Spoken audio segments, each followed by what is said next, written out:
Hello दोस्तों, welcome back to the channel commerce heroes classes. तो sir, commerce heroes classes आपके लिए लेकर आए हैं क्लास 12 के बिजनेस स्टडीज के one shot revision videos with the best colourful notes. बेटा, ये नोट्स आप नीचे डिस्क्रिप्शन बॉक्स से क्या कर सकते हो, डाउनलोड कर सकते हो। सारे टॉपिक्स के जितने भी बीएसटी के टॉपिक्स हैं, मैंने नीचे डिस्क्रिप्शन में उसका लिंक दे दिया है। आप सारे टॉपिक्स को क्या कर सकते हो बच्चों, डाउनलोड कर सकते हो। और नीचे सारी के सारे चैप्टर्स का फाइनेंशियल मैनेजमेंट ले लो, फाइनेंशियल मार्केट ले लो, नीचे डिस्क्रिप्शन में लिंक है, वहां से आप क्या कर सकते हो, सारी अपनी वीडियोस को खत्म कर सकते हो। वन आवर के अंदर मैंने सारे टॉपिक्स को, एक एक घंटा लगेगा एक एक चैप्टर के अंदर, और मैंने 100% सारा का सारा एक भी टॉपिक मैंने स्किप नहीं करवाया। जनरली अगर आप देखोगे तो क्या होता है कि फटाफट टीचर्स रिवाइज करवाने में ना कुछ क्रूशियल टॉपिक्स को छोड़ देते हैं, लेकिन ऐसा नहीं है। 100% कवरेज मिलेगी आपको वीडियोस की। और नीचे डिस्क्रिप्शन बॉक्स में नोट्स है, उनको डाउनलोड करके देखो, आपको डिफरेंस पता चलेगा कि कॉमर्स हीरोज क्लासेस ने कितनी ज्यादा मेहनत कर रखी है आप लोगों के लिए नोट्स बनाने के लिए। ठीक है, अच्छे से आपको वीडियो को देखना है। वीडियो अगर अच्छी लगती है तो लाइक करना है, दोस्तों के साथ शेयर करना है, और चैनल को सब्सक्राइब भी करना है, बिकॉज कॉलेज के भी हम बहुत सारे सब्जेक्ट्स को आप लोगों को पढ़ाते हैं। ठीक है दोस्तों, तो ध्यान से देखो इस वाली वीडियो को। ओके, तो we are starting with first topic, that is अपना स्टाफिंग के साथ हम लोग स्टार्ट कर रहे हैं दोस्तों। स्टाफिंग वाला टॉपिक स्टार्ट करेंगे, बड़ा सा टॉपिक है लेकिन फटाफट से हम इसको रिवाइज कर देंगे। ठीक है, सबसे पहले अगर हम स्टाफिंग की बात करते हैं तो स्टाफिंग में सबसे पहले इंपॉर्टेंट चीज आती है कि sir what is staffing. Staffing क्या होता है बच्चों, ध्यान से देख लेना। Putting means putting people to job, लोगों को काम पे रखना, उसको क्या बोलते हैं, स्टाफिंग। ठीक है, लोगों को काम पे रखने से पहले आपको क्या करनी पड़ेगी, human resource planning, HRP human resource planning. इसका मतलब क्या होता है सर, इसका मतलब होता है पहले आपको देखना चाहिए कि हमें कितने लोगों की जरूरत है, जितने लोगों की जरूरत है सिर्फ उनको ही काम पे रखेंगे। लेट सपोज मैंने पहले देखा कि मैं बिजनेस स्टार्ट कर रहा हूँ, मुझे 10 पीपल की जरूरत थी, तो मैं सिर्फ 10 लोगों को काम पे रखूंगा ना, अननेसेसरी 10-12 लोगों को क्यों काम पे रख लूँ। तो सबसे पहले आपको क्या करनी चाहिए, ह्यूमन रिसोर्स प्लानिंग। बेटा दिस इज अ कीवर्ड, फटाफट से हेडिंग डालो स्टाफिंग की और क्या लिखो, it begins with human resource planning. मैं आपके साथ नोट शेयर कर रहा हूँ। अब आप लोग सोचोगे कि सर आपने नोट्स तो शेयर कर दिए, हम लिख के क्या करेंगे। यकीन मानना, जो अभी भी बात नहीं मान रहा उसके अभी भी नंबर नहीं आ सकते, चाहे मैं कितना अच्छे से उसको करवा दूँ। ठीक है, लेकिन जो अभी बात मानेंगे, थोड़ा सा अपने रजिस्टर में नोट डाउन करेंगे, उसके अच्छे नंबर आएंगे। तो लोगों को काम पे रखना, उसको क्या बोलते हैं, स्टाफिंग। स्टाफिंग करने से पहले आपको क्या करनी चाहिए, ह्यूमन रिसोर्स प्लानिंग। क्या करनी चाहिए, ह्यूमन रिसोर्स प्लानिंग, ये देखने के लिए हमें कितने लोगों की जरूरत है। फिर उसके बाद स्टार्ट होते हैं अदर फंक्शंस। स्टाफिंग करने के लिए सबसे पहले आपको रिक्रूटमेंट करनी पड़ती है, एडवर्टीजमेंट करनी पड़ती है, वेबसाइट में लगाना पड़ता है, हमें लोगों की रिक्वायरमेंट है, अपनी वेबसाइट पे करना पड़ता है, ऑफिस के गेट पे लगाना पड़ता है, कंपनी के गेट पे लगाना पड़ता है, न्यूज़पेपर में एड्स डालनी पड़ती है, बहुत सारी ऐसी रिक्रूटमेंट एजेंसीज हैं, उनको बताना पड़ता है कि भाई हमें लोगों की जरूरत है। तो दिस इज रिक्रूटमेंट। रिक्रूटमेंट आप करते हो, कॉलेजेस में जाते हो, है ना, वहाँ पे जो बच्चे होते हैं टॉपर्स, उनको कंपनीज उठा के ले जाती है, दैट इज ऑल्सो रिक्रूटमेंट। फिर बेटा बहुत सारे लोग आपकी कंपनी में, लेट सपोज एक पर्सन की जगह खाली थी, लेकिन एक जॉब की अगर वैकेंसी होती है ना, तो वहाँ पे जॉब लेने के लिए कम से कम 10 लोग आ जाते हैं, 100 लोग आ जाते हैं। उसमें से आप 100 लोगों में से हमें तो एक बंदा चाहिए ना, फिर हम क्या करते हैं, सिलेक्शन। जो बंदा सिलेक्ट हो जाता है उसकी हम करवाते हैं ट्रेनिंग। फिर जैसे जैसे बंदा अच्छा परफॉर्म करता है, हम उसकी करवाते हैं क्या, प्रमोशन। फिर बंदा जब अच्छे से काम करता है उसकी क्या होती है, परफॉर्मेंस अप्रेजल। एंड फिर उसकी धीरे धीरे लाइफ में क्या होती जाती है, कंपनी में होती जाती है डेवलपमेंट विद द एक्सपीरियंस। तो ये होता है आपका पूरा स्टाफिंग का एक तरीके से डेफिनेशन आपकी कवर हुई, और आपको पता चलेगा ये सारा भी हम डिटेल में पढ़ेंगे, सारा रिक्रूटमेंट, सिलेक्शन, ट्रेनिंग, प्रमोशन, सब कुछ डिटेल में पढ़ेंगे। ठीक है, चलो बेटा, what is importance, need and benefit of staffing. ये सब हम स्टाफिंग का पढ़ रहे हैं कि what is the importance of staffing, staffing की क्यों जरूरत है। सबसे पहले ऑब्टेनिंग कॉम्पिटेंट पर्सनल। पर्सनल का मतलब क्या होता है, एम्प्लॉय। पर्सनल का मतलब क्या होता है, एम्प्लॉय। कॉम्पिटेंट एम्प्लॉय मतलब जिसको आप काम दे दोगे वो अच्छे से काम करके आपको देगा, वो अपना कंपनी का ना तो रिसोर्सेज को वेस्ट करेगा, ना ही अपना टाइम वेस्ट करेगा, कंपनी का भी टाइम वेस्ट नहीं करेगा। तो ऑब्टेनिंग कॉम्पिटेंट पर्सनल, पर्सनल का मतलब होता है एम्प्लॉय। ठीक है, और कॉम्पिटेंट का मतलब होता है एक पर्सन जो किसी भी परिस्थिति में काम करेगा, अच्छा काम करके देगा। Placing right person at the right job. तो right person for the right job depending upon his qualification. जो क्वालिफिकेशन है, जैसे आप कॉमर्स के स्टूडेंट हो तो ऑब्वियसली आपको जो जॉब मिलेगी वो फाइनेंस लाइन के अंदर जॉब मिलेगी, आईटी डिपार्टमेंट में तो जॉब नहीं मिलेगी। Growth of the company, sir एक अच्छा एम्प्लॉय आपकी कंपनी की क्या करवाता है, ग्रोथ करवाने में हेल्प करता है। Optimum utilisation of human resources, sir जितने ह्यूमन रिसोर्सेज की जरूरत है सिर्फ उतने ही ह्यूमन रिसोर्सेज को हम रखने वाले हैं, अननेसेसरी हम ह्यूमन रिसोर्सेज को भी वेस्ट नहीं करेंगे। हेल्प्स इन कॉम्पीटिंग, सर आपके जो कॉम्पिटिटर्स है, हर कंपनी दूसरे से आगे निकलना चाहती है, लेकिन आप दूसरे से आगे कैसे निकल सकते हो, जब आपका जो स्टाफ है वो अच्छे से काम करके दें। बेटा employees are the assets of the company, है ना। Improves job satisfaction and morale of the employees. Company को साथ साथ क्या करना चाहिए, एम्प्लॉयज अगर अच्छा काम करके देते हैं तो उसको बोनसेस देने चाहिए, मोटिवेशन करना चाहिए। Key to effectiveness of other functions, तो अगर देखो स्टाफ अगर अच्छा होगा ना तो बाकी कंपनी के जितने भी फंक्शंस हैं वो अच्छे से होंगे।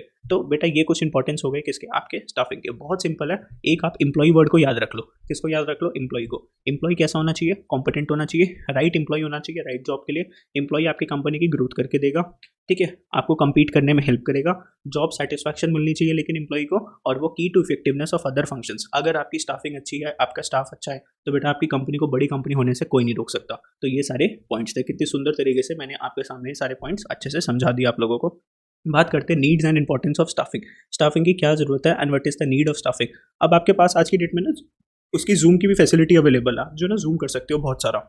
अगर आपको जूम करना है ना यूट्यूब के अंदर, अगर कुछ छोटा छोटा आपको दिखे तो अब कुछ पॉइंट्स को मैंने इलैबोरेट करके लिख दिया, जैसे ऑब्टेनिंग कॉम्पिटेंट पर्सनल, अंदर भी जैसे आपको अगर लिखना है तो proper staffing helps in discovering obtaining competent personal for various jobs. तो डिस्कवर कर पाओगे, ढूंढ पाओगे अच्छे से कॉम्पिटेंट पर्सनल को अपनी जॉब के लिए, ठीक है। High performance, proper staffing ensure high performance by putting right person on the right job, तो right person for the right job. Continuous growth, proper staffing ensures continuous survival. बेटा अगर staff अच्छा है तो कंपनी अच्छे से सर्वाइव भी कर जाएगी, सारे कंपटीशन को बीट भी कर जाएगी और कंपनी की ग्रोथ भी हो जाएगी, ठीक है।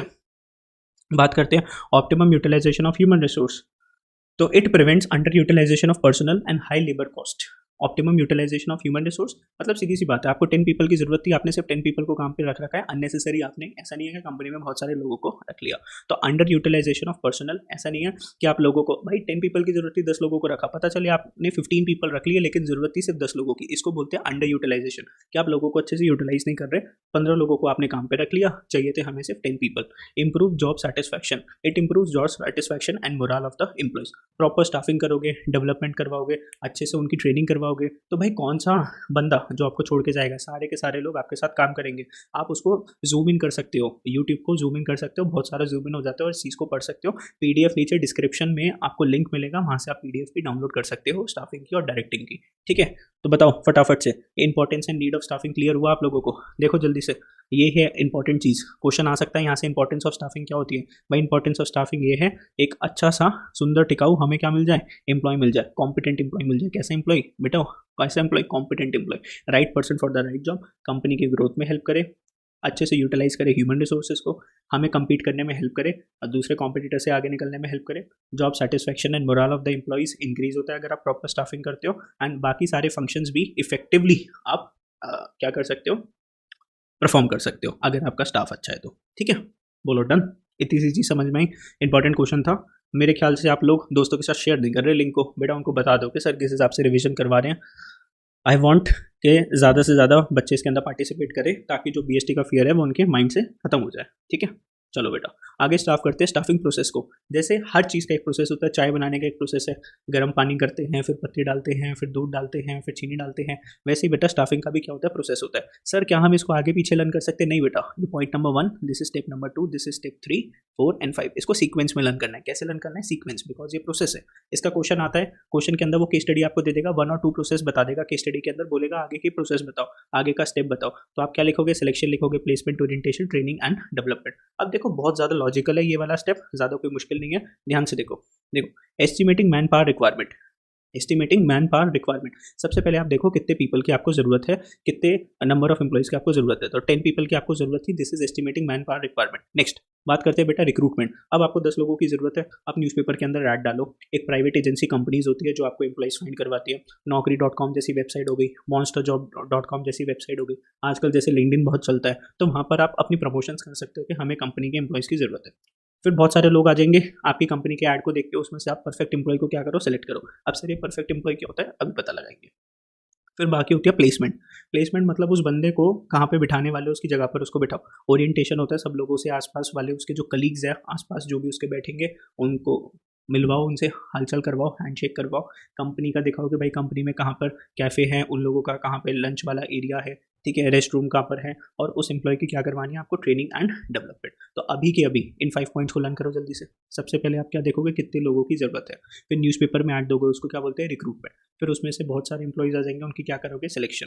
फिर उनको एक प्रॉपर प्लेस दोगे जहाँ पर वो काम करेंगे, उनका कैबिन होगा, उनकी प्लेस होगी, चेयर होगी, उनकी ओरिएंटेशन, लोगों से मिलवाओ, ठीक है, एंड ट्रेनिंग एंड डेवलपमेंट। अब उसको काम सिखाओ, ट्रेनिंग करवाओ और धीरे धीरे उसकी डेवलपमेंट करवाओ, ठीक है। This is process. कितने अच्छे तरीके से आप लोगों को मैंने समझा दिया है ना। चलो आया समझ में? यस सर आगे समझ में। बेटा बात करते हैं अब इसको डिटेल में पढ़ते हैं। बेटा 100% आई वुड से कि क्वेश्चन बनना चाहिए यहाँ से प्रोसेस से। अभी नहीं, आपके प्री बोर्ड्स के अंदर भी क्वेश्चन एक्सपेक्टेड है इसके अंदर से, और आपका बोर्ड्स के अंदर भी एक्सपेक्टेड है, बहुत इंपॉर्टेंट है। Estimating man power requirement. अब देखो इसके अंदर क्या लिखा हुआ है, मैं फटाफट से जूम इन कर देता हूँ और थोड़ा सा। Finding out the number and type of employee needed. बेटा कितने लोग चाहिए और कितने टाइप ऑफ, फाइनेंस के कितने लोग चाहिए, मार्केटिंग के कितने लोग चाहिए, प्रोडक्शन डिपार्टमेंट में कितने लोग चाहिए। तो this is finding out the number. Manish आ गया, हेलो, लेट हो गया Manish. Finding out the number and type of employee needed. Type क्या क्वालिफिकेशन होनी चाहिए, फाइनेंस के कितने लोग चाहिए, कॉमर्स के कितने बच्चे चाहिए, ह्यूमैनिटीज के कितने बच्चे चाहिए, ठीक है, अपनी लैंग्वेज में, by the organisation in the near future. Type means what should be the qualification. मैंने बताया ना क्या क्वालिफिकेशन होनी चाहिए, क्या एजुकेशनल बैकग्राउंड होना चाहिए लोगों का। भाई तुम सोचो, तुम मालिक लोग हो, तुम किसी को काम पे रख रहे हो, तो जिस बंदे की रिक्वायरमेंट होगी उसे तो लगोगे, उसकी क्वालिफिकेशन क्या है, बैकग्राउंड क्या है। बेटा अब आपको यहाँ पर करना पड़ेगा वर्कलोड एनालिसिस और वर्कफोर्स एनालिसिस। सर ये वर्कलोड एनालिसिस क्या होता है, ध्यान से सुनो। This requires finding number and type of employees required to perform various job design in organisation structure. तो आप नंबर ऑफ एम्प्लॉइज फाइंड कर रहे हो, वर्कलोड एनालिसिस में आप क्या फाइंड कर रहे हो, हमें कितने लोगों की जरूरत है, ठीक है, और किस टाइप ऑफ पीपल की जरूरत है, क्या एजुकेशनल क्वालिफिकेशन होनी चाहिए, इसको बोलते हैं वर्कलोड एनालिसिस। बेटा नेक्स्ट आता है वर्कफोर्स एनालिसिस। ये क्या होता है, it means analysing existing workforce और employees already occupying the position. अभी अभी मेरी कंपनी में कितने लोग काम कर रहे हैं, इसको क्या बोलते हैं, वर्कफोर्स एनालिसिस। पोजीशन, किस पोजीशन पे काम कर रहे हैं, how many of them are overburden, उसमें से कितने लोग बहुत ज्यादा प्रेशर पे काम कर रहे हैं और कितने लोग अंडर प्रेशर्ड है, ठीक है। Shivani Verma, hello hello. तो वर्कलोड एनालिसिस क्या होता है, कितने हमें एम्प्लॉय चाहिए। देखो सिंपल सी लैंग्वेज, वर्कलोड एनालिसिस कितने एम्प्लॉय हमें चाहिए। वर्कफोर्स एनालिसिस क्या होता है कि सर अभी कितने एम्प्लॉयज हमारे पास है, उसमें से कितने एम्प्लॉयज ओवरबर्डन है, कितने एम्प्लॉयज अंडरबर्डन है। ओवरबर्डन मतलब जरूरत से ज्यादा काम आपने उनको दे रखा है, अंडरबर्डन क्या मतलब जो तफरी मार रहे हैं, कॉफी में आ रहे हैं, चाय कॉफी पी रहे हैं, वॉशरूम में बैठे हुए हैं, कंपनी का पानी खत्म कर रहे हैं, वो होता है अंडरबर्डन, ठीक है। बोलो आया समझ में, estimating man power requirement. Yes sir, बोलो जल्दी से, यस सर बोल दो, यस सर आ गया हमें समझ में। चलो बढ़िया तरीके से देखो आपको समझा दिया मैंने, आगे चलते हैं। बेटा बात करते हैं किसकी, रिक्रूटमेंट। रिक्रूटमेंट का मतलब सीधा पता है क्या होता है, जैसे लोग बाग अपना ऐड डालते हैं ना कि हमें इतने लोगों की ज़रूरत है, ठीक है, तो ये होता है रिक्रूटमेंट। न्यूज़पेपर में आप देखते हो जॉब की वैकेंसीज आती हैं कि इस कंपनी में इतने एम्प्लॉइज़ की ज़रूरत है, वेबसाइट्स होती है, that is recruitment. Recruitment refers to the process of inducing the people, लोगों को बोलना आओ आओ हमारी कंपनी में जॉब के लिए अप्लाई करो। Manager tries that more and more people should apply for the job. एक कंपनी क्या चाहती है, ज़्यादा से ज़्यादा लोग बाग आएँ और हमारी कंपनी में जॉब के लिए अप्लाई करें, ताकि भाई उसको ज़्यादा चॉइस मिल जाए ना एक बेटर कैंडिडेट ढूंढने के लिए। बेटा लाइफ में चॉइसेस कम होनी चाहिए, ज़्यादा होनी चाहिए। सर लाइफ में चॉइसेस बहुत सारी होनी चाहिए, उसमें से बेस्ट चॉइस को आपको क्या करना चाहिए, एक्सेप्ट करना चाहिए और बस ले लेना चाहिए उसको, ठीक है। तो अगर पता चले कंपनी में एक एम्प्लॉय की जरूरत थी, आए 2 एम्प्लॉय, अच्छा लगेगा कोई, बेस्ट एम्प्लॉय तो आपको मिल ही नहीं पाएगा ना। बेटा एक वैकेंसी गवर्नमेंट में जब 10,000 जॉब की वैकेंसी निकलती है ना, तो नंबर ऑफ एप्लीकेंट्स पता है कितने होते हैं, 10 लाख 20 लाख लोग अप्लाई कर देते हैं उस जॉब के लिए, ठीक है। तो दिस इज रिक्रूटमेंट। तो इंड्यूसिंग द पीपल, लोगों को फोर्स करना, आओ हमारी कंपनी में ज्वाइन करो, ताकि मैनेजर ट्राई करता है ज़्यादा से ज़्यादा लोग आए, ताकि गेट मोर चॉइस, ज़्यादा चॉइस मिलनी चाहिए। टू सेलेक्ट, क्यों मिलनी चाहिए ज़्यादा choice, to select better candidates, okay okay sir. Next बेटा नेक्स्ट स्टेप क्या होता है, सिलेक्शन। अब इतने सारे एम्प्लॉय आ गए तो उसमें से बेस्ट एम्प्लॉय को अब आपको ढूंढना पड़ेगा। अब उनको क्या करना पड़ेगा, बैठ के बातचीत करनी पड़ेगी, रिटर्न एग्जाम करवाना पड़ेगा, देखना पड़ेगा कैसे चल रहे हैं, बोल रहे हैं। तो it refers to choosing the most suitable candidate to fill the vacant job position. तो मोस्ट सूटेबल कैंडिडेट हमें चाहिए। The selection is done through a process which involves, बेटा उसका टेस्ट भी लो, उसके इंटरव्यूज भी आप लोगों को लेने पड़ेंगे। तो सिलेक्शन क्या है, मोस्ट सूटेबल कैंडिडेट को चूज करना है। कैसे सर, टेस्ट लेंगे, उसके इंटरव्यू लेंगे, सबसे मजा आता है इस वाले काम के अंदर। आगे बात करते हैं बेटा प्लेसमेंट एंड ओरिएंटेशन। अब देखो प्लेसमेंट का मतलब क्या होता है, placement refers to occupying post by the candidate for which he selected. अब मान लो आप लोग जॉब लेने के लिए गए, आपको as a senior manager company ने रख लिया, अब आपका एक कैबिन होगा, उस कैबिन में आप जाकर बैठ गए, that is known as placement. तो after selection employee is given appointment letter. तो जब एक एम्प्लॉय सेलेक्ट हो जाता है, उसको एक अपॉइंटमेंट लेटर देती है कंपनी के, yes you are finally select. इतने सारे बेटा पहाड़ चढ़ने के बाद, इतने सारे इंटरव्यूज टेस्ट क्लियर करने के बाद कंपनी आपको फाइनली क्या देती है, अपॉइंटमेंट लेटर देती है, and is asked to occupy the vacant job position. और क्या बोलती है, आओ सर हमारे जो खाली जगह थी वो आप भर दो। अब बात करते हैं बेटा क्या, ओरिएंटेशन। ओरिएंटेशन क्या होता है, it refers to introduction of new employees to the existing employees. अब जो पुराने एम्प्लॉइज थे, अब आपकी क्लास में कोई नया स्टूडेंट आता है ना, आप जानना चाहते हो उसका नाम क्या है, कहाँ से आया है ना। तो वैसे ही जब आप किसी नई कंपनी में जाते हो तो सब आपको जानना चाहते हैं कि भाई कौन हो, क्या एजुकेशनल बैकग्राउंड है आपका।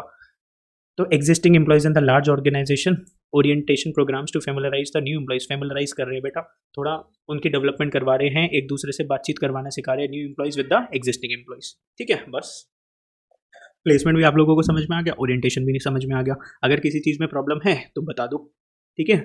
ओके सर, चलो। और बाकी बच्चे कहाँ रह गए? बच्चे ज्वाइन नहीं कर रहे क्या? उनको ऐसा लग रहा है कि सर आराम से स्टार्ट करेंगे। बेटा सर तो अपना स्पीड से चलते जा रहे हैं, 15 मिनट के अंदर हमने अच्छे खासे टॉपिक्स को कवर अप भी कर लिया।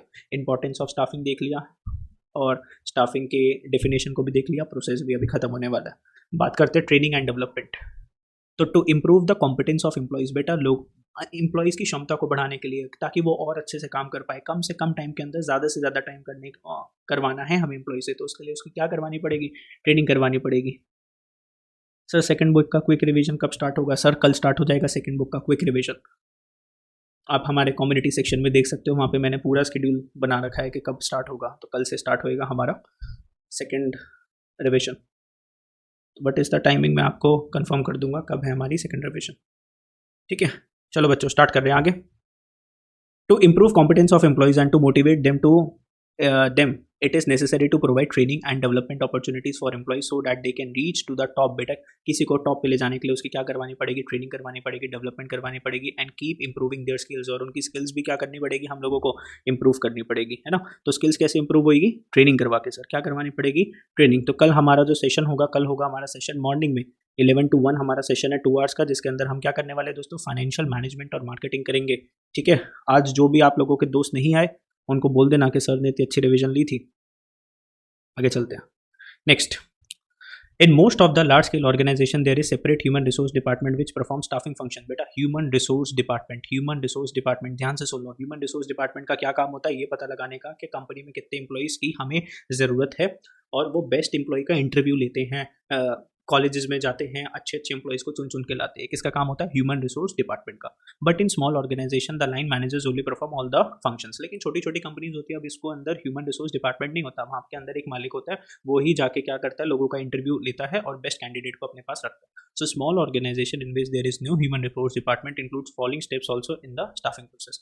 तो अगर जिसके अंदर स्मॉल कंपनी होती है उसके अंदर छोटे छोटे प्रोसेस होते हैं, ध्यान से देखना कौन कौन से स्टेप्स होते हैं। तो स्मॉल ऑर्गेनाइजेशन के ये प्रोसेस आ जाते हैं, तो ध्यान से देखना। ये आपकी हेडिंग थी ट्रेनिंग एंड डेवलपमेंट। तो ट्रेनिंग एंड डेवलपमेंट में लार्ज ऑर्गेनाइजेशन के अंदर हमने ये सब पढ़ा। छोटी ऑर्गेनाइजेशन में क्या होता है? ध्यान से देखो, यहाँ पर एक प्रोसेस आता है परफॉर्मेंस अप्रेजल। सर क्या होता है परफॉर्मेंस अप्रेजल? ध्यान से सुनो। Performance appraisal refers to evaluating the performance of employees against some standard. आप वर्कर को बोल देते हो कि वर्कर सुन ध्यान से, तो 8 आवर्स काम करेगा ना, 8 आवर्स के अंदर तेरे को कम से कम कितनी शर्ट्स बनानी है? 100 शर्ट्स बना के देनी है। कितनी शर्ट्स बना के देनी है? 100 शर्ट्स हमें बना के देनी है। तो इसको क्या बोलते हैं? Performance appraisal. तो performance appraisal refers to evaluating the performance of employees against some standard. तो ये आपकी स्टैंडर्ड परफॉर्मेंस थी कि 8 घंटे में एक वर्कर कितनी शर्ट्स बनाएगा? 100 शर्ट्स। अगर इसने स्टैंडर्ड के हिसाब से काम नहीं करा तो बेटा लात मार के इस एम्प्लॉय को बाहर निकाल देंगे। Standards are made known to the employees in advance. बेटा पहले से ही एम्प्लॉय को बता दो कि हम तेरी मौके मौके पर क्या करेंगे? परफॉर्मेंस चेक करेंगे। और कैसे चेक करेंगे तेरी परफॉर्मेंस? 100 शर्ट्स बना के दिखा दे 8 आवर्स के अंदर। तो what is performance appraisal? Performance appraisal है एम्प्लॉय की परफॉर्मेंस को चेक करना किसी स्टैंडर्ड के साथ, that is known as performance appraisal. Promotion and career planning. Promotion refers to place at a higher job position. अभी आप असिस्टेंट मैनेजर थे, अब आपको सीनियर मैनेजर बना दिया, इसको बोलते हैं प्रमोशन। विद मोर पे, आपकी सैलरी भी बढ़ जाएगी, आपको अच्छी जॉब सेटिस्फैक्शन भी मिलेगी और आपकी रिस्पॉन्सिबिलिटी भी बढ़ जाएगी। बेटा सैलरी बढ़ती है तो आपकी रिस्पॉन्सिबिलिटी भी इंक्रीज हो जाती है। ठीक है, बात करते हैं किसकी? कंपनसेशन। ठीक है, चलो बेटा कंपनसेशन क्या होता है? It refers to price of the job. आप एक जॉब के लिए कितने पैसे पे कर, मतलब आपको कितने पैसे मिलने हैं एक जॉब के लिए। अब देखो दोस्तों, टाइम जो है ना बहुत वैल्यूएबल होता है। बहुत लोग टाइम को ऐसे खर्च कर देते हैं, बहुत लोग अपनी डेवलपमेंट के लिए टाइम को स्पेंड करते हैं। अब देखो आप लोग किसी भी कंपनी में काम कर रहे हो, 10 आवर्स काम कर रहे हो, तो उसके बदले में आपको क्या मिल रहा है? That is known as compensation, मतलब कि आपकी सैलरी। कंपनसेशन क्या होता है बच्चों? आपकी salary. It refers to price of the job. कल को मैं चाहता हूँ आप लोगों की जॉब लगे 1 lakh rupees per month, 2 lakh rupees per month, तो वो आपके टाइम का कंपनसेशन कर रहे हैं। कौन? कंपनी वाले। इट इंक्लूड्स पे, आपको कितने पे मिलेगी, कितने रिवॉर्ड मिलेंगे, and other incentives given to the employ.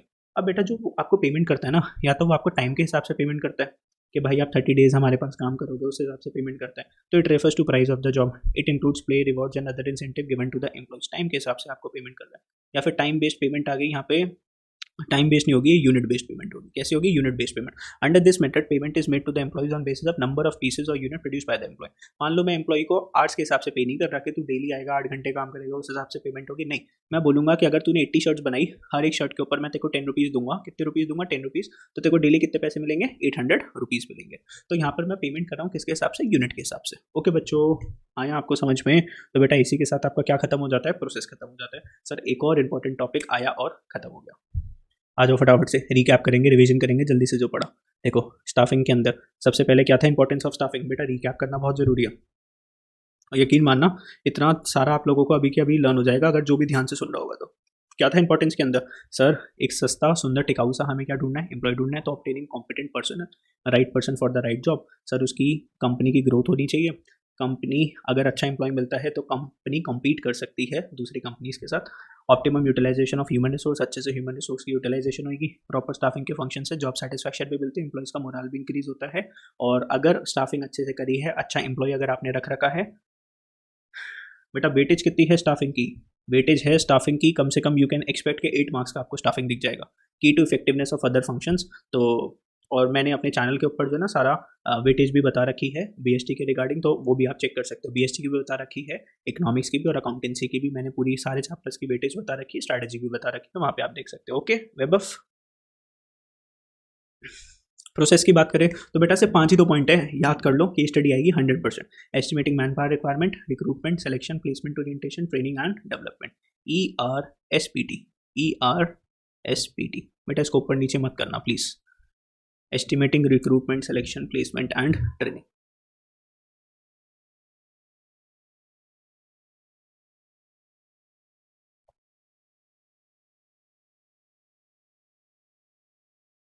चलो अब नेक्स्ट टॉपिक स्टार्ट करते हैं, स्टाफिंग के कंपोनेंट्स। क्या क्या है कंपोनेंट्स हमारे स्टाफिंग के, कंपोनेंट्स हैं हमारे स्टाफिंग के, 3 कंपोनेंट्स ऑफ स्टाफिंग। पहला क्या है रिक्रूटमेंट, पहला क्या है बच्चों रिक्रूटमेंट, सेकंड है सिलेक्शन और थर्ड क्या है आप लोगों का ट्रेनिंग। तो 3 कंपोनेंट्स है अपने स्टाफिंग के, recruitment, selection and training.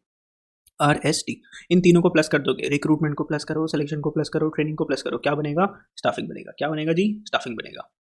Okay sir.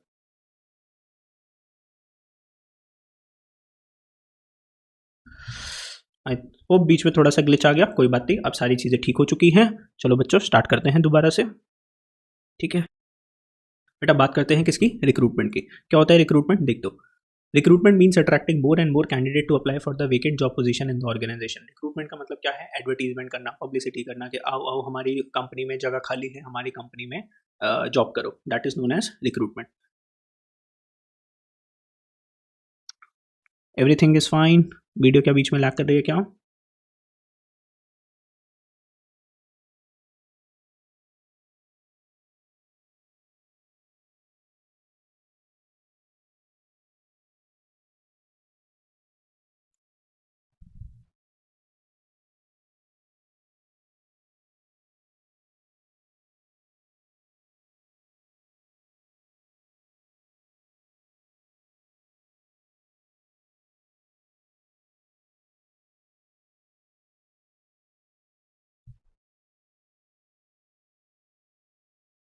There are two important sources of recruitment. बेटा रिक्रूटमेंट के 2 सोर्स होते हैं, एक होता है इंटरनल सोर्स ऑफ रिक्रूटमेंट, एक होता है एक्सटर्नल सोर्स ऑफ रिक्रूटमेंट। तो 2 तरीके से हम लोगों को जॉब पे रख सकते हैं internal sources of recruitment. Internal में 2 तरीके के होते हैं, ध्यान से देख लेना बच्चों। इंटरनल में एक होता है ट्रांसफर और एक होता है प्रमोशन।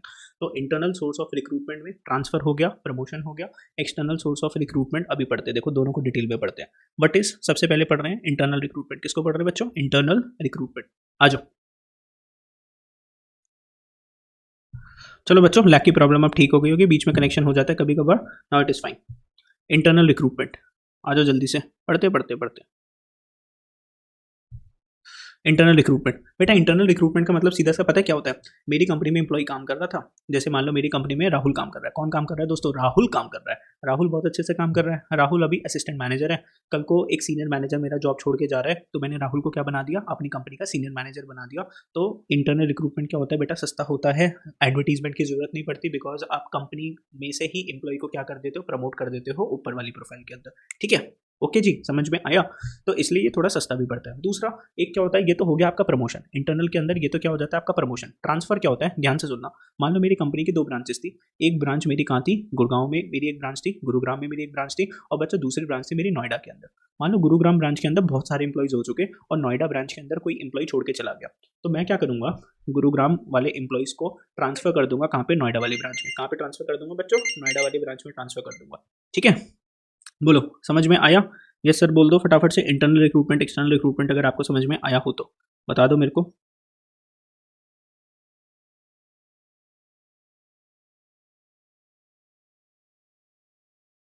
ठीक है जी। चलो, तो एक होता है इसके अंदर ट्रांसफ़र और एक होता है प्रमोशन। प्रमोशन का मतलब होता है कि बंदे को छोटी पोजीशन से ऊपर वाली पोजीशन पे पहुंचाना, दैट इज आपका प्रमोशन हो जाता है। और दूसरा होता है ट्रांसफर, कि एक ऑफिस से दूसरे ऑफिस पे एम्प्लॉय को ट्रांसफर करना। अब सर इससे क्या होता है? देखो, एक तो सस्ता भी पड़ता है, economical. Motivate the existing employees, बेटा जो अभी एम्प्लॉय जो काम कर रहे हैं हमारे पास, वो फुल पावर के साथ, फुल मोटिवेशन के साथ काम करते हैं हमारे, कि भाई फुल मोटिवेशन के साथ काम करते हैं कि कल को हम यहाँ पर असिस्टेंट मैनेजर है, सीनियर मैनेजर बनेंगे, सीईओ बन जाएंगे। Less amount is spend in training. अब ट्रेनिंग के अंदर यहाँ पे कम पैसे खर्च होते हैं, बिकॉज हमारे सारे एग्जिस्टिंग एम्प्लॉइज है, ज़्यादा पैसा खर्च नहीं करना पड़ता। ज़्यादा पैसा कहाँ पे खर्च करना पड़ता है? जहाँ पे कोई एम्प्लॉय नया होता है। Employees are already familiar with the rules and regulations of the organisation, less chances of turnover. बेटा टर्नओवर का मतलब पता है क्या होता है? टर्नओवर का मतलब होता है एम्प्लॉय का जॉब छोड़ के जाना, उसको बोलते हैं टर्नओवर। तो यहाँ पर टर्नओवर के चांसेस कम है, बिकॉज हमारे सारे रूल्स एंड रेगुलेशन वो एम्प्लॉय बहुत अच्छे से जानता है। Improve performance of employees, to get promotion employees show better performance. Obviously बेटा आज आप लोगों को मम्मी पापा बोलते हैं कि बेटा अच्छे से मार्क्स लिया 12th क्लास के अंदर, 95% लिया तो तेरे को आईफोन दिला देंगे, तेरे को गाड़ी दिला देंगे, फ़ोन दिला देंगे। तो ये क्या होता है? तो इसी तरीके से हम एम्प्लॉय को भी करते हैं कि बेटा अच्छे से काम कर, अभी तो तू छोटी जॉब पोजीशन पे अच्छे से काम करेगा, तेरे को कल को मैनेजर बना देंगे। लेकिन सर इसके डीमेरिट्स क्या होते हैं? इंटरनल रिक्रूटमेंट के डीमेरिट्स क्या होते हैं? नो फ्रेश और new ideas will come into the organisation. बेटा नया बंदा कंपनी में नहीं आएगा, बिकॉज एग्जिस्टिंग एम्प्लॉय क्या करता है? एग्जिस्टिंग एम्प्लॉय को भी ही आप प्रमोट करते जाओगे। There will be limited choice. बेटा वैरायटी नहीं है ना, और मैंने क्या बोला, आपके पास वैरायटी होनी चाहिए, चॉइस बड़ी होनी चाहिए। तो यहाँ पे वैरायटी ही नहीं है आपको। आगे, not suitable for new organisation, नई कंपनी के लिए तो हो ही नहीं सकता, बिकॉज सर कंपनी पुरानी होनी चाहिए, जब तो उसमें एग्जिस्टिंग एम्प्लॉइज काम कर रहे होंगे, है ना। न्यू ऑर्गेनाइजेशन के लिए नहीं है। नई कंपनी तो सारा का सारा क्या करेगी? एक्सटर्नल रिक्रूटमेंट से एम्प्लॉइज को लेकर आएगी। फ्रीक्वेंट ट्रांसफर में reduce the productivity of employees. अब तुम सोचो ना, एक बंदा असिस्टेंट मैनेजर था, असिस्टेंट मैनेजर को आपने क्या बना दिया? Senior manager. अब असिस्टेंट मैनेजर की रिस्पॉन्सिबिलिटी कम थी, सीनियर मैनेजर की रिस्पॉन्सिबिलिटी ज़्यादा थी। अब जैसे ही इस बंदे के हाथ में इतनी सारी पावर आ गई, इतनी सारी अगर रिस्पॉन्सिबिलिटी आ गई, इतनी सारी अगर उसको रिस्पॉन्सिबिलिटी दे दी आपने, हो सकता है वो मैनेज ही नहीं कर पाए, तो उसकी प्रोडक्टिविटी क्या हो जाएगी? बेटा कम हो जाएगी, अच्छे से काम नहीं कर पाएगा। प्लस वो मान लो गुड़गांव ब्रांच में आपका आता था, है ना, गुड़गांव ब्रांच में आपके आता था, आपने उसको एकदम से बोल दिया कि भाई तू नोएडा ब्रांच के अंदर आ जा। अब हो सकता है बेटा उसका आने जाने का ट्रैवलिंग टाइम बहुत ज़्यादा इंक्रीज हो जाए, जिसकी वजह से वो ज़्यादा अच्छे से काम नहीं कर पाए। तो ये होती है उसकी ड्रॉबैक्स। फटाफट से हो रही है ना रिविजन। देखो खुद से अगर बैठते तो इतनी जल्दी रिविजन नहीं हो पाती, जितनी जल्दी सारे के सारे पॉइंट्स आप लोगों के कवर अप हो रहे हैं। आगे बात करते हैं एक्सटर्नल रिक्रूटमेंट। बेटा एक्सटर्नल रिक्रूटमेंट का मतलब क्या होता है? कंपनी के अंदर से किसी को हम नहीं लेकर आएंगे, कंपनी के बाहर से लेकर आएंगे। तो कंपनी में क्या आता है बेटा? ताज़ा माल आता है, एकदम फ्रेश टैलेंट। कैसा माल आता है बच्चों? ताज़ा एकदम। नए नए बच्चे आते हैं काम करने के लिए, वाइडर चॉइस बहुत मिल जाती है। कितने सारे कॉलेजेस हैं, कॉलेजेस के अंदर जाओ, अच्छे अच्छे बच्चे लेकर आओ, अच्छे माइंडसेट के साथ। कल को जब आप लोग भी कॉलेज में जाओगे तो कंपनी वाले आएंगे, अगर आप लोग अच्छे मार्क्स लेकर जाओगे, और आपको उठा के ले जाएंगे काफ़ी अच्छे पैकेजेस के साथ। क्वालिफाइड पर्सनल मिल जाते हैं, अच्छे काम करने वाले, कॉम्पिटिटिव स्पिरिट। अब एक बात बताओ ना, अगर कंपनी एक्सटर्नल रिक्रूटमेंट नहीं करती, इंटरनल रिक्रूटमेंट करती है, तो मान लो एक बंदा था राहुल, बेटा ये ढंग से काम ही नहीं करता था। इसको पता था कि आज मैं असिस्टेंट मैनेजर हूँ और कल को मुझे ही क्या बनना है? सीनियर मैनेजर बनना है। लेकिन अगर मान लो मैं राहुल को बोल दूँ कि अगर तू अच्छे से काम नहीं करेगा ना, तो बाहर से मैं किसी को भी ले आऊँगा और उसकी क्वालिफिकेशन के हिसाब से, उसके एक्सपीरियंस के हिसाब से मैं उसको क्या बना दूंगा? Senior manager. तो राहुल में क्या आ जाएगा? थोड़ा कॉम्पिटेटिव वाली स्पिरिट आ जाएगी ना, कि नहीं यार मेरे को अच्छे से काम करना पड़ेगा, वरना हमारा बॉस हमें निकाल देगा। डीमेरिट्स का एक्सटर्नल रिक्रूटमेंट की, बेटा morale of existing employees falls down. अब राहुल का मोराल क्या हो जाता है? यहाँ पे डाउन हो जाता है। राहुल कहता है क्यों मैं काम करूँ, इतनी मेहनत से क्यों काम करूँ? कल को अगर मेरा जो एम्प्लॉयर जो है कल को बाहर से किसी और को ले आया, तो मेरी सारी मेहनत पे तो क्या फिर जाएगा? पानी फिर जाएगा ना। न्यू एम्प्लॉइज में not adjust with the rules and regulation. हो सकता है मैं किसी नए एम्प्लॉय को लेकर आऊँ और उसको मेरे कंपनी के रूल्स एंड रेगुलेशन अच्छे नहीं लगे, तो more chances of turn overs. हो सकता है कि लोग बाग जॉब छोड़ के चले जाएं। ठीक है।